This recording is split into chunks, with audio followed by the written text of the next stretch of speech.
आज हमारे समाज में अदृश्य हत्यारा परमाणु विकिरण है। हवा भी अदृश्य है, तब भी हम उसका स्पर्श महसूस करते हैं।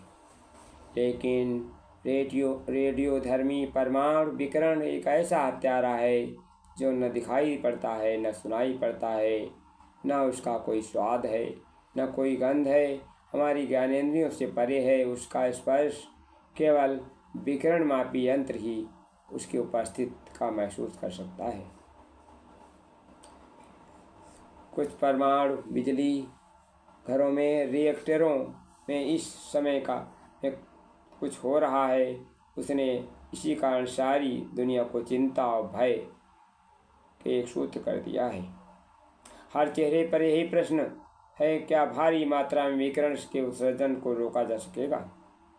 क्या हमारे यहाँ विकिरण पहुँचेगा तब क्या करना होगा? कैसे हम अपना बचाव कर सकें? विशेषज्ञ वेर्नर एकर्ट कहते हैं, परमाणु रिएक्टर रसोई घर की बत्ती नहीं है, खाना पकाने का हॉट प्लेट सामान है। जिस तरह हॉट प्लेट बटन बंद कर देने के बाद भी कुछ समय तक गर्म रहती है, उसी तरह परमाणु रिएक्टर भी बंद होने पर लंबे समय तक गर्म रहता है। बटन बंद करने पर केवल इतना ही होता है कि उसके भीतर परमाणु विखंडन की सतत क्रिया थम जाती है। यह सतत क्रिया चलती रहती है। रिएक्टर के केंद्र में लगी परमाणु ईंधन उन क्षणों को जिनमें यूरेनियम और प्लेटिनियम भरा है विखंडन की क्रिया शुरू करते हैं। उन पर न्यूट्रॉन कणों की बौछार की जाती है।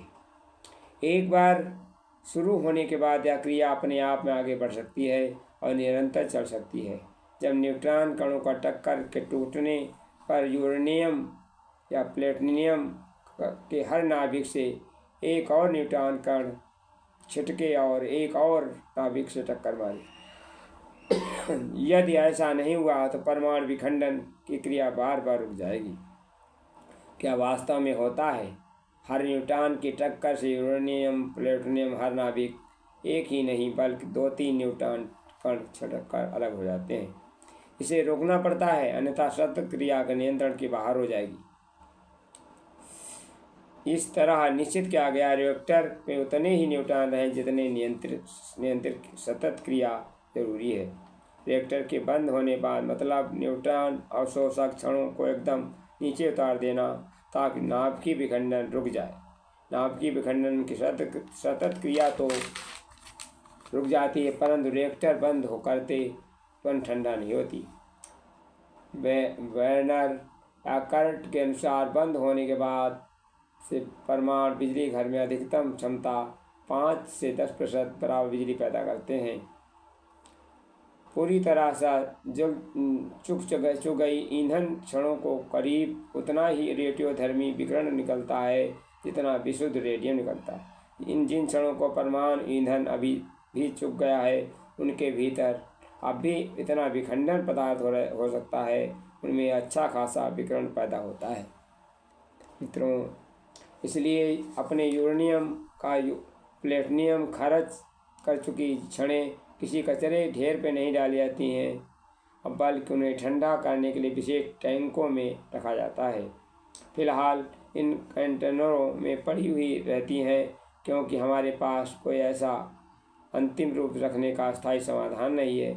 ऐसी समस्या है जिसमें समाधान के त्वरित प्रयत्न करने होंगे आवश्यकता है। मित्रों, विज्ञान हमारी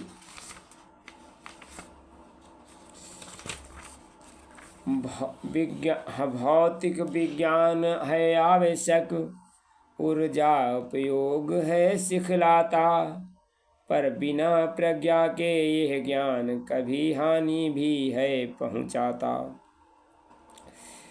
रसायन विज्ञान के आविष्कार मानव को सुखी बनाते हैं, पर जब विध्वंस वे करते हैं तो अभिशाप स्वयं बन जाते हैं।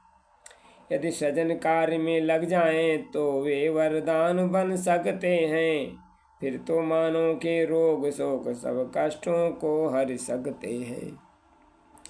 विज्ञान और अध्यात्मवाद का मधुर मिलन यदि हो जाए तो स्वार्थ सुखों को छोड़ मनुज परहित चिंतन में लग जाए। धन की सुख सुविधाएं, भौतिकी का अनुदान, सत प्रज्ञा का जागरण, संस्कृति का वरदान। धन्यवाद।